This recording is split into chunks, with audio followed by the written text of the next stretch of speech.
You're with the Rise News in Nigeria's capital, Abuja. I'm Jeff Koinange, and today is Friday, February the 10th, 2017. You're watching Thisday Live.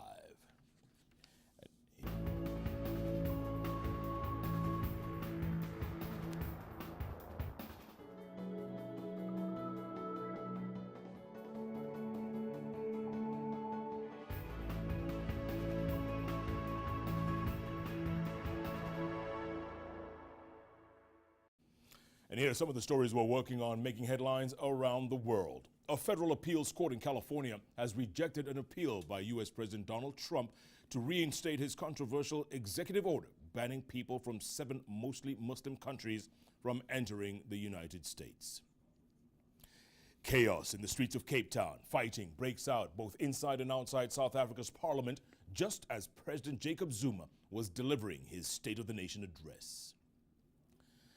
Nigeria's $1 billion Eurobond was floated a few days ago, and already it's being oversubscribed more than 8 times.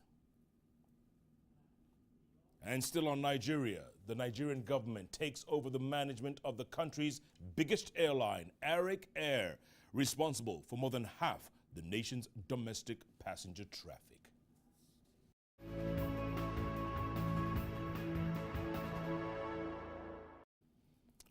Welcome to This Day Live. Here is the top story. A federal appeals court in California has rejected an appeal by President Donald Trump to reinstate his controversial executive order banning people from 7 mostly Muslim countries from entering the United States. The court ruled unanimously, 3-0, that the Trump administration had failed to provide sufficient evidence that national security concerns justified restoring the ban. Not to be outdone, Trump reacted almost immediately after the ruling in his usual way on Twitter, saying, "See you in court. The security of our nation is at stake." He dismissed the ruling as political and vowed that his administration would ultimately succeed in winning the case, even if it went all the way to the Supreme Court. This very powerful victory for the rule of law sends a message, I think, to President Trump: rip up this order. This is a good day for this country. It is a vindication for those people who believe in our fundamental principles. This is a battle that obviously is going to continue. But as a senator who's concerned about the safety of our community, fighting against terrorism, we're seeing a president going about it in a wrong way. I hope he gets on board and starts focusing on the real sources of the problems and the real challenges, and not trying to go about it in a way that is a violation of our values. President Trump has a propensity to use executive orders. We now know there's a limit as to what he can do, and we have the protection of our courts. Now, I hope the president comes to Congress and says, let's work together. Democrats, Republicans, put the nation's security first, and let's work for comprehensive immigration reform that can make our nation safer, but promote the values that made America the strong nation it is. Joining me now to discuss what all this means going forward is Rise News editorial director Nick Jennings. Nick, is this a good day for law in America? Well, I think some people will analyze it as that. You saw the reaction there of 3 Democrats. But in fact, this judgment wasn't really on a partisan basis. It was 3 judges, one of whom is a Republican. So you could argue that this was a non-political decision, although Trump, going into it, had said that he felt that the court would be biased. But there's no doubt that this is a major rebuff for him. And to put salt in the wound, you saw his Twitter there, but Hillary Clinton, who of course he defeated in the election, to everyone's surprise, has gone on Twitter to say 3-0. So how about that for a mot juste? Mot juste indeed. But it looks like, Nick, this might go all the way to the Supreme Court, which right now has only 8 out of 9 justices. That could also be deadlocked going forward. Well, indeed, I think the Justice Department will be looking and reviewing its options, because it can now appeal to a higher court or take it straight to the Supreme Court. And the problem, of course, on the Supreme Court, there's only 8 members on at the moment, missing the vital 9 who would have this sort of deciding vote in a way, and that 4 of those are Democrats and 4 of those are Republicans. So Donald Trump at this stage doesn't have a clear majority hope, or any hope of a clear majority on that Supreme Court until he gets his nominee, Neil Gorsuch, appointed and through the Senate. That's right, Neil Gorsuch, who recently is alleged to have commented on Trump's tweet a few days ago calling the California judge so-called judge. He made comments which were contemporaneous with what Trump had said about courts being politicized, and what he's reported as saying was that criticism of a judge's independence and integrity is demoralizing and disheartening. In fact, the White House press spokesman has gone on to say that he was just talking generally about the judicial system and judges have got to be respected, and he wasn't specifically referring to Donald Trump's comments, because had he been referring to Donald Trump's comments, that of course is a much bigger story. Yeah, Nick, Donald Trump has been in office exactly 3 weeks today. 3 tumultuous weeks. Wouldn't you agree? Indeed, I mean, for all his bombast and bravado, this is clearly a major rebuff for him, because it's overshadowed his presidency after, as you said, just 3 weeks, 21 days. Quite clearly, whoever advised him to do that, this was we've discussed it all week. It was ill-timed, it was ill-judged, it was naive, it should have been thought through a lot more, because in a way it's a roadblock. It's not just a road bump now. He has been stopped by the courts, and this is dominating his administration. Yeah, but it's classic Trump, Nick. He's going to be fighting and fighting. He loves a good fight. Well, he may like a good fight, but he won't like the fact that his popularity ratings are going down, and that this has given great succor to those who didn't support him and don't support him and were trying to block and stop him, because this is clearly an example of, you know, the court saying that the president is not omnipotent, despite what he feels and despite what he says, that there are legal processes, and that within America you have a balance between the executive and the judiciary, which is covered in the Constitution, of course. Yeah, and his colleagues, his aides in the White House, they're also getting a tough time from the media now, aren't they? Well, they are getting a tough time, apart from the fact that we're getting reports of infighting at the sort of within the kitchen cabinet, within other members of the cabinet. We've now had the latest example of naivety, which is when Kellyanne Conway, one of his chief strategists during his campaign, very naively again went on Fox News and said, go buy Ivanka's stuff. Now, this was after Ivanka Trump, Donald Trump's daughter, lost her job, as it were, with a major fashion outlet store. And she's gone on national television to say that that was wrong, go and buy her goods, endorsing the president's daughter's fashion goods. Yeah, which looks like it's the White House which is endorsing, which is a conflict of interest at the end of the day, Nick, isn't it? Yep, they're calling it a fashion faux pas. Nick, can I ask you this before I let you go? The wall. Trump's major campaign speech was all about the war with Mexico. The question I want to ask you is, what do Mexicans think about the wall? Well, I don't think they like it, but they're going to get over it.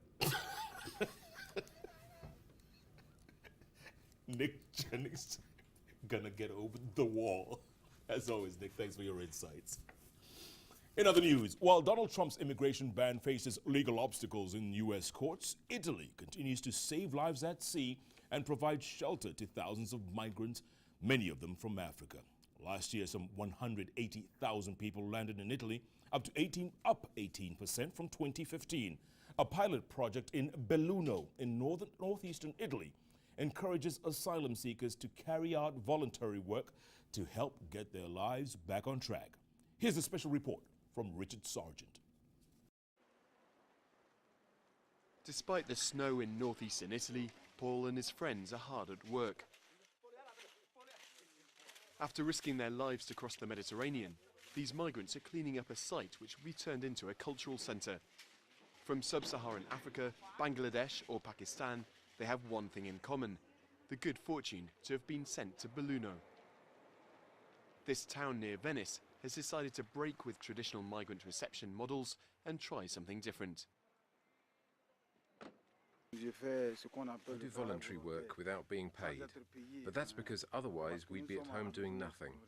We have no work, we'd simply eat, sleep, do nothing. So we decided together to help the town so it can move forwards.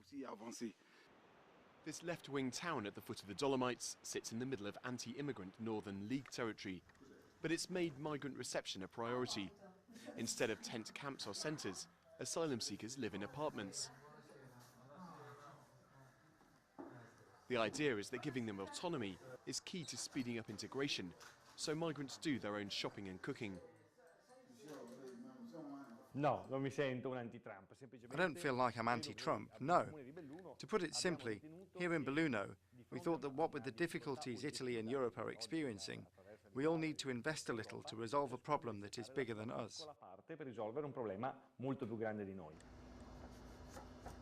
It's the first day in the kitchen of this restaurant for Nazrul, who comes from Bangladesh. He's another Belluno volunteer, and he's off to a good start. He knows how to handle a knife, and that's already something. Sometimes, youngsters struggle even to chop up vegetables.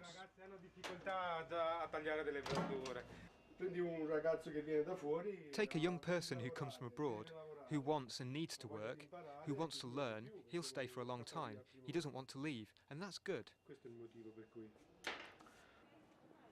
The Belluno project may be extended to other towns in Italy. The government is expected to unveil a plan later this month that will focus in part on volunteer projects for migrants. News from the African continent. In South African political firebrand Julius Malema has promised to keep the pressure on President Jacob Zuma and challenge him whenever he's in parliament. This after one of the most dramatic confrontations ever seen inside parliament as opposition to Zuma's rule becomes more vocal and more violent due to growing frustration with corruption and poor economic governance. There was trouble on the streets of Cape Town last night as protesters fought running battles with police who resorted to using tear gas and stun grenades to keep rival ANC and EFF supporters apart. A huge security presence was mobilized to stop a repeat of last year when major clashes erupted on the streets of Cape Town. The street demonstrations followed chaotic scenes in Parliament earlier when members of the radical leftist economic freedom fighters, the EFF, prevented Jacob Zuma from speaking as he tried to deliver his State of the Nation address. An ugly running brawl broke out as guards exchanged punches with EFF members who were eventually forcibly ejected from the chamber. Shortly before the guards moved in, Julius Malema described Jacob Zuma as, quote, an incorrigible man and rotten to the core. In other news, Nigeria has successfully gone to the bond markets with investor interest in the country's $1 billion Eurobond proving higher than anticipated. The West African nation's Eurobond was oversubscribed almost 8 times. Efforts over the past year to tap into the international markets had come up short, with the country falling into recession last year for the first time since 1991 due to the oil price crash. The government has announced plans to heavily borrow in a bid to haul the country back into recovery. The bond issue will be used to finance its budget deficit and implement planned spending on infrastructure.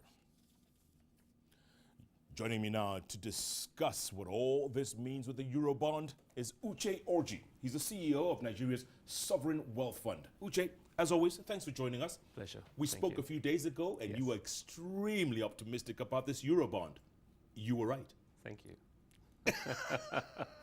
What does it mean, Uche? What does it mean oversubscribed? Well, what it means oversubscribed is there are more people who are demanding this bond than the supply we have. So it also signals a little bit of confidence in the economy. And there are 3 things about this Eurobond that stand out. The first is the longest tenured bond we've issued in the country, 15-year bond. The second thing is the pricing. Coming in at just over 7%, 7.8%, is really, really, really very good pricing for the country. The third thing it says is that, look, there's appetite now. We can always go back to the market. We can go back to the market. And when we spoke a couple of days ago, I told you this will be oversubscribed for 2 reasons. The first